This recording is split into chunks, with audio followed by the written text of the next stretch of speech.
Իմ կերպարը վստահ եմ, որ շատ կքննադատվի եւ պետք է քննադատվի, որովհետեւ իմ կերպարը անում է շատ ու շատ սխալ բաներ իր կյանքում։ Եվ դա էլ ֆիլմի հիմքերից մեկն է։ Թեմաներից մեկը, որի մասին խոսում եմ, բայց ինչն է հետաքրքիր, որ այս ֆիլմը ցույց է տալիս, սցենարը ցույց է տալիս, թե ինչի, որովհետեւ երբ որ քննադատում ես կամ դատում ես, չես մտածում, որ ամեն ինչ ունի պատճառներ, այս մարդիկ ունեն իրենց պատճառները այդ ամեն ինչին գնալու։ Նանի դեպքում իր խնդիրը տանը սեր չգտնելու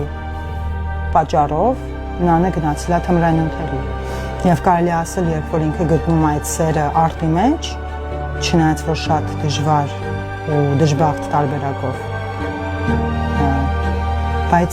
ինքը հրաժարվում է թմրանյութերից կամաց-կամաց։ Կերպարս ճիշտ ասեմ, սկզբից մի քիչ տենց վախեցնող կերպար էր, որովհետև ինքը շատ տարբեր էր, տենց չէր ուղղակի դեր էր, վերցեցիր մի բան տենց գտար այդ դերը ինչ ձևի կերպարը ու սկսեցիր խաղալ ու խաղացիր, չէ։ Այսի մի քանի ճյուղ ունեցող կերպարա, որ տարբեր մարդկանց հետ տարբեր ձև է շփվում, բայց կարծում արել եմ ինչքան որ կարացել եմ, հուսով եմ որ կսիրեն, ու կարացել եմ փոխանցեմ այն ինչ որ ուզում էր այդ կերպարով սցենարիստը Զորոն փոխանցեր մարդկանց իր միտքը։ Մենք բավականին ժամանակահատված ենք ունեցել կարդալու սցենարը, հասկանալու մեր կերպարները, մտնելու այդ հոգեվիճակի մեջ ու կերտելու այդ կերպարը։ Այսինքն մենք մինչև նկարահանումները լավ պատրաստվել ենք այս ամեն ինչին, ամեն մեկս հասկացել ենք մեր կերպարը ու իմ կարծիքով բավականին լավ ստացվել է, փորձել եմ մաքսիմալը տամ ու ոչ միայն իմ շնորհիվ, թե նկարահանող անձնակազմի, թե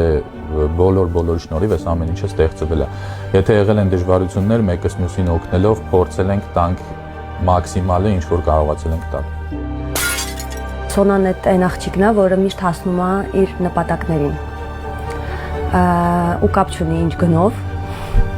ինքը հասնում է իր ուզածին։ Ու ես այս ֆիլմում մի քիչ հակասական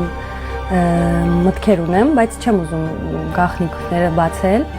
Ուղղակի ուզում եմ ասել, որ ես ինքս կյանքում շատ ահավոր խանդոտ մարդ եմ ու այն ինչ անում է Սոնան, ինքը հələ քիչ է անում։